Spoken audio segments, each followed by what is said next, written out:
Hi guys, welcome to our channel. ప్రస్తుతం మనతో పాటు భరద్వాజ్ గారు సీనియర్ జర్నలిస్ట్ ఉన్నారు. వారితో ఒకసారి మాట్లాడదాం. సార్ నమస్కారం. సార్ నమస్తే అండి. Sir much awaited movie Manchu Vishnu గారు ప్రెస్టీజియస్ గా తీసుకొని వచ్చిన ప్రాజెక్ట్ కన్నప్ప మరి ఇవాళ ప్రేక్షకుల ముందుకు రావడం చూస్తున్నాం సార్. మరి ఎలా అనిపించింది మీకు? మీ రివ్యూ ఏంటి? మీ రేటింగ్ ఏంటి? దీనికి సంబంధించి మీరు ఏం చెప్తారు? అంటే సినిమా సిన్సియర్ గానే అటెంప్ట్ చేశారు. అయితే అటెంప్ట్ చేయటానికి వాళ్ళకు ఉన్నటువంటి ఆ మోటో మీద కూడా నిజాయితీగానే నిలబడ్డారు. అంటే ఈ కథ వినగానే ఆయనకి పాన్ ఇండియా మార్కెట్ ఓపెన్ అయింది ఆయన బ్రెయిన్లో. అంటే స్పాన్ ఉంది ఈ కథకి అని ఆయన అనుకున్నాడు. అనుకుని ఆ స్పాన్ ఉన్న కథని వదిలిపెట్టకూడదు అని అనుకున్నాడు. అనుకుని టేకప్ చేశాడు. టేకప్ చేసిన తర్వాత ఇదే సమయంలో కొంత ఈ ఇతర అంశాలు, ఈ సినిమాకి సంబంధించినటువంటి మేజర్ అంశాలు, భక్తి, ఇతర వ్యవహారాలు, దీనికి సంబంధించి కూడా కొంత అంటే శ్రద్ధ పెట్టాలి అనే ఉద్దేశం అయితే ఉంది. అయితే గతంలో వచ్చినటువంటి భక్త కన్నప్ప కావచ్చు, బాపు గారు తీసినటువంటి భక్త కన్నప్ప, అలాగే అంతకుముందు వచ్చినటువంటి కాళహస్తీశ్వర మహత్యం, ఆ సినిమాలకి ఈ సినిమాకి ఏ విధమైనటువంటి పోలిక లేదు. అందులో ఉన్నటువంటి చాలా ఎలిమెంట్స్ ఇందులో లేవు. అయితే ఆ ఖాళీలని వీళ్ళు ఈ పాన్ ఇండియా మార్కెట్కి అవసరమైన ఎలిమెంట్స్తో నింపారు. ఆ నింపే ప్రయత్నంలో ఫస్ట్ హాఫ్ కొంత అంటే టోటల్గా అది అడవికి కన్ఫైన్ అయిపోయి ఉంటుంది. ఇంటర్వెల్ బ్యాంగ్ చాలా ఇంట్రెస్టింగ్గా నడిపాడు. అలాగే భక్త కన్నప్ప సినిమాలో అసలు ఈ కథకి మూలం కిరాతార్జునీయం. అంటే అక్కడి నుంచి మొదలు పెడతాడు భక్త కన్నప్పలో. దాన్ని ఎలా వాడాలో స్క్రీన్ ప్లేలో అలా వాడుకునే ప్రయత్నం చేశారు. అంటే ఏ ఎలిమెంట్ని వదిలిపెట్టకుండా ప్రతి ఎలిమెంట్ని ఎక్కడో చోట ప్లేస్ చేసుకుంటూ వెళ్ళారు. ఒక సిన్సియర్ ఎఫర్టే చేశారు. అంటే ఒక రకంగా చెప్పాలంటే చిత్తం శివుడి మీద ఉంది వీళ్ళకి. చిత్తం శివుడి మీద ఉంది, భక్తి పాన్ ఇండియా మార్కెట్ మీద ఉంది. అందుకని దాన్ని వదిలిపెట్టుకోకూడదు అనే ఉద్దేశంతో సెకండ్ హాఫ్ మొదలైన దగ్గర నుంచి కొంచెం ఎమోషనల్గా డ్రైవ్ అయింది సినిమా. ఓపెనింగే అంటే ప్రభాస్ ఎంట్రీ దీంతో సంబంధం లేకుండా ప్రభాసు, మోహన్ లాలు, అలాగే ఇతర వీళ్ళు ఎంపిక చేసినటువంటి పాన్ ఇండియా స్టార్స్ అందరూ, శరత్ కుమార్, వీళ్ళందరి ప్రమేయము లేకుండానే సినిమాని మెజారిటీ తన భుజాల మీద మోసాడు విష్ణు. ఆ మోసే క్రమంలో సెకండ్ హాఫ్ ప్రారంభమైన తర్వాత వచ్చేటువంటి సన్నివేశాల్లో చాలా మెచ్యూర్డ్గానే నటించాడు అతను. అంటే ఇంతకు ముందు డైలాగ్కి సంబంధించినటువంటి ఒక సమస్య ఉండేది. ఈ సినిమాలో కొంత కష్టపడ్డాడు. అలాగే దర్శకుడిని కూడా కష్టపెట్టి ఉంటాడు. టేకింగ్ చాలా బాగుంది. సెకండ్ హాఫ్ వచ్చేటువంటి వార్ సీన్స్ ఇవన్నీ కూడా చాలా బాగా ఆర్గనైజ్ చేశారు, ఎమోషనల్గా ఆర్గనైజ్ చేశారు. పాన్ ఇండియా మార్కెట్కి తగిన రీతిలో ఆర్గనైజ్ చేశారు. అక్కడ వరకు అంటే ఈ జనరేషన్ ఆడియన్స్ని థియేటర్లో కూర్చోబెట్టడానికి ఏం కావాలో ఆ కష్టం అంతా పడ్డారు.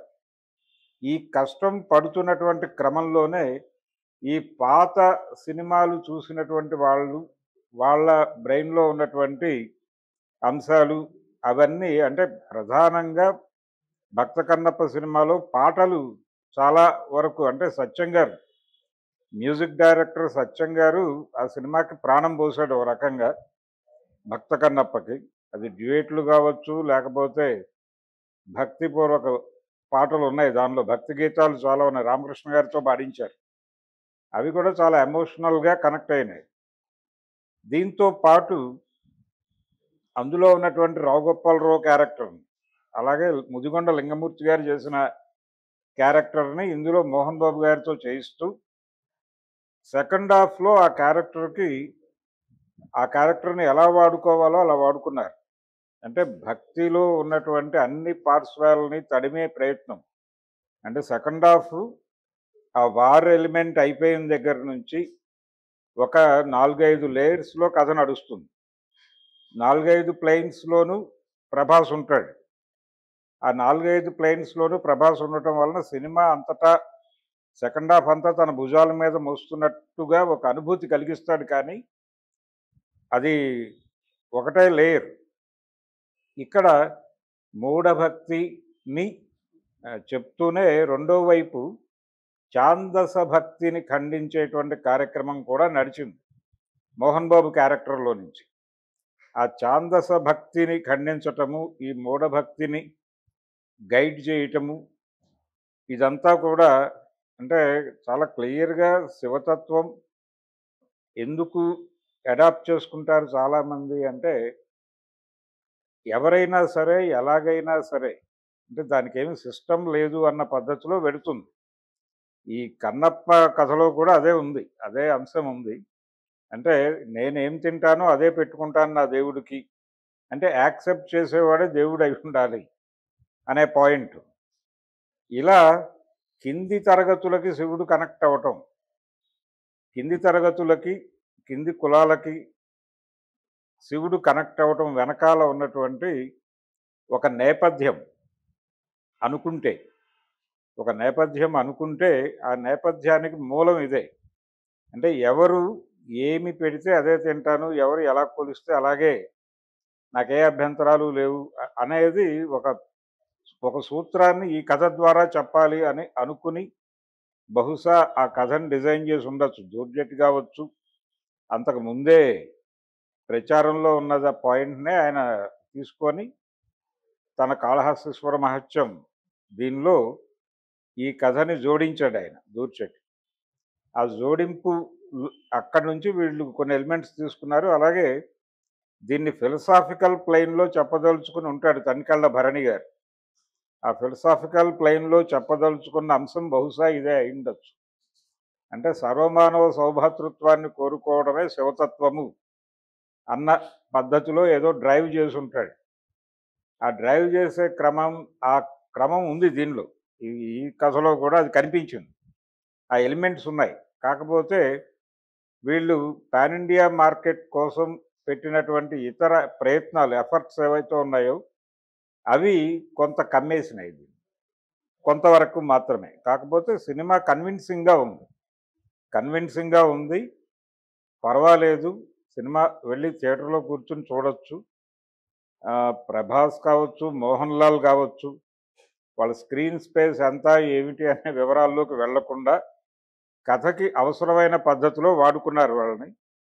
అలాగే ఈ మధ్య కాలంలో వస్తున్నటువంటి ఈ పాన్ ఇండియా సినిమాలు చూస్తున్నటువంటి ప్రేక్షకులను ఆకట్టుకునే అంశాలు కూడా పుష్కలంగా ఉన్నాయి. నిజానికి అవే వాటిని ప్రధానంగా తీసుకుని వాటి చుట్టూ ఈ కథని అల్లారు. అందుకని వాటికి ఇవ్వాల్సిన ప్రాధాన్యత వాటికి ఇచ్చారు, వాటి ప్రాధాన్యత వాటికి ఉంది. అందుకని ఈ జనరేషన్ ఆడియన్స్కి సినిమా బాగానే ఉంటుంది. ఆ జనరేషన్ ఆడియన్స్ కూడా కొన్ని ఎలిమెంట్స్ నచ్చుతాయి. ముఖ్యంగా డైలాగ్ రైటర్ ఆకెళ్ళ శివప్రసాద్ కష్టం కనిపించింది. ఆయన అంటే డైలాగులు నార్మల్గానే వెళ్ళాలి, పౌరాణికాల్లో గ్రాంధిక భాష వాడాలి అనేటువంటి సూత్రమేం లేదు అని చెప్పి పింగళ నాగేంద్రరావు గారు ఆ రోజుల్లో చెప్పాడు. మాయాబజార్కి ఆయన రాసిన పౌరాణికాలన్నిటికీ అదే పద్ధతి అనుసరించాడు. అయితే ఒక రకమైన పబ్లిక్కి కనెక్ట్ అయ్యేటువంటి గ్రాంధికంలా అనిపించే ఒక విచిత్రమైన భాష రాసేవాడు ఆయన. ఇది ఆ పద్ధతిలో లేదు, కానీ సాధారణ ప్రేక్షకుడిని దృష్టిలో పెట్టుకుని కొన్ని ఫిలసాఫికల్ అంశాలు దానిలో జోడించి చెప్పే ప్రయత్నం, అంటే ఒరిజినల్ కథలో ఉన్నటువంటి అంశాలని ఆడియన్స్కి కనెక్ట్ అయ్యేలాగా డైలాగ్స్లో చెప్పే ప్రయత్నం. పర్టికులర్గా ప్రభాస్ క్యారెక్టర్ రన్ అయినప్పుడు సెకండ్ హాఫ్లో 4 లేయర్లలో కథలు నడిచేటువంటి పద్ధతిలో వచ్చేటువంటి డైలాగ్స్లో మోహన్ బాబు ప్రభాస్ మధ్య జరిగే కాన్వర్జేషను, అలాగే విష్ణుకి ప్రభాస్కి మధ్య జరిగేటువంటి కాన్వర్జేషను, అలాగే కాజల్కి, అలాగే అంటే శివపార్వతుల మధ్య జరిగే సంవాదం, వీటిలో తను ఏం జొప్పించాలనుకున్నాడో, అంటే ప్రధానమైన కథని ఆ ఏరియాలో నడిపే క్రమంలో అతని కృషి బాగుంది. ఆకళ్ళ శివప్రసాద్ కష్టం కనిపించింది సినిమాలో. అలా మొత్తానికి ఒక పౌరాణిక కథని, ఒక తెలుగు పురాణాన్ని పాన్ ఇండియా లెవెల్లో చెప్పడానికి చేసినటువంటి కసరత్తు బాగానే వర్కౌట్ అయ్యేలా ఉంది. ప్రేక్షకులు థియేటర్లకు బాగానే వచ్చారు. ఆశించిన అంటే నిన్న కొంచెం రకరకాల మాటలు నడిచినాయి. జనాలు థియేటర్లకు వస్తున్నారా, అసలు ఈ సినిమాకి కనెక్ట్ అవుతారా లేదా అని. వచ్చిన ప్రేక్షకులు పర్వాలేదు అనే అభిప్రాయంతో అయితే బయటకు వచ్చారు, కుర్రాళ్ళే, యూతే. కాబట్టి ఇది నెమ్మదిగా